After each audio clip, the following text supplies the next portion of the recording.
I've been collecting games for the PC Engine, also known as the TurboGrafx-16 in North America, for many years now. This is a system where the price barrier has always been on the higher end of collecting, so I don't have nearly as many games as other more popular consoles like Nintendo or Sega systems. Despite that, I absolutely cherish my TurboGrafx-16 collection. One of the things that really made me appreciate the system is the sound hardware. The base model's PSG sound hardware is incredibly versatile and has a very smooth and mellow tone to it. In fact, the opening music I'm currently using is from Tatsujin, the Japanese PC Engine version of Truxton. In 1989, NEC released the CD-ROM attachment, the first of its kind for a home console. Many of these games still relied on the PSG hardware to create sound effects and some music, but with CD technology, many of the CD titles included a CD soundtrack utilizing the Red Book audio standard. Many of these soundtracks are amazing, and many of them feature hard rock and heavy metal tracks. Today, I'm going to highlight 4 of my favorite Turbo and PC Engine CD soundtracks. These are only 4 of many great selections, so this isn't by any means a definitive best of list.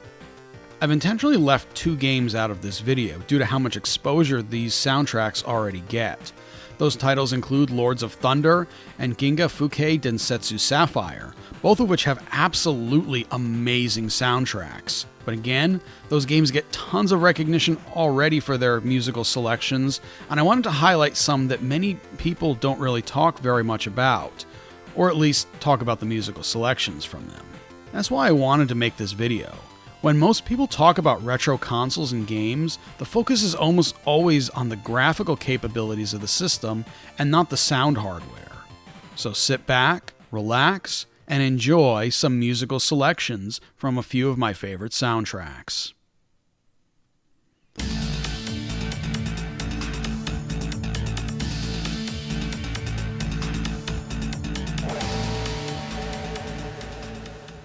The first game is Gate of Thunder. This was a pack-in title with the Turbo Duo, a console variation that included both the base and CD add-on as a single unit. Lords of Thunder would be the spiritual successor to this, as they're both developed by the same company, but aren't even slightly related story-wise. In fact, some of the developers from the Thunder Force series on Sega Genesis created this game, and it plays very similar to the Thunder Force series. The game is a horizontal shooter and can be quite fun, although some of the later levels are pretty bland. You switch between multiple types of weapons, and your satellites can fire both forwards and backwards. The soundtrack ranges from hard rock to heavy metal and will keep your heart pumped through the entire game. Here are a few tracks.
Ys Book 1 and 2 is an enhanced compilation of the first two Ys games, a series that is still going strong today with the 9th numbered title in the series released in early 2021. The original music from the PC-88 computer version was composed by industry legend Yuzo Koshiro. This version contains CD-quality remixes of all of the Koshiro tracks by Ryo Yonemitsu, and I have to say, I like these versions even better. This is one of the few RPGs on the system that was officially translated into English, and it stands out as one of the great role-playing games of this console generation. The bump combat mechanic can be a little bit polarizing, but it's a fun game with a great storyline. In addition to a beautiful soundtrack, there is spoken dialogue as well. Unfortunately, the dialogue is part of the CD audio tracks, so if you rip the music from the disc, several songs have the voiceover narration on top of it. There are easier and much less expensive ways to play Ys 1 and 2 today, with remakes on nearly every newer console and PC, but no way to hear this original version of the soundtrack.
Cotton, Fantastic Night Dreams is another horizontal shoot-'em-up.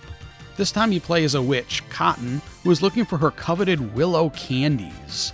In the process of finding the candies, she also ends up saving the world from eternal darkness. Unlike many other shooters, you collect gems that will give you a special weapon, or experience points. As you level up, your attacks become stronger, but dying will revert you down one level every time, and no matter what level you are, it's still one-hit deaths. Cotton has recently gotten an HD reboot on the Nintendo Switch and PlayStation 4. While that version got a facelift in both the graphics and music department, the TurboGrafx soundtrack remains exclusive to this version. Unlike the arcade original and reboot, Cotton on the Turbo features a remix soundtrack using live instruments instead of the original FM synthesis. To this day, I still think that this is the best version of the soundtrack. Take a listen.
final game I'm going to cover is Castlevania Dracula X, China Rondo, or as it's known outside of Japan, Rondo of Blood.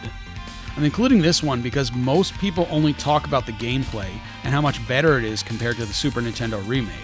And let's be clear, the Super Nintendo game is a totally different game from Rondo of Blood. It does share some graphical assets and the music is similar, but level design, bosses, and story are completely different between the two. Due to this version never leaving Japan until over a decade after it was originally released, most people are only familiar with the SNES remixed versions of these songs, if they are at all. Most likely due to the CD capacity, some of the tracks, like Poison Mind, utilize the PSG sound hardware and are not Red Book audio. There's not much I have to say about this game, except that it is a masterpiece of a video game, and one of, if not the best, Castlevania game that Konami ever developed.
The hardest part of this video was picking only a few songs to share from what these amazing soundtracks have to offer.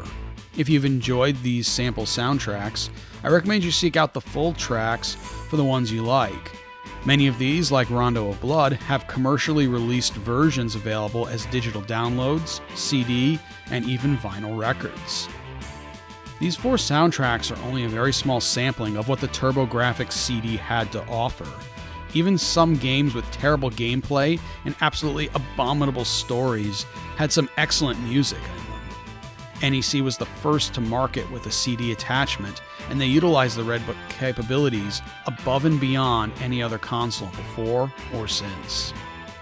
Thank you all for watching. I'm Retro Gaming Knight, and I'll see you in the next video.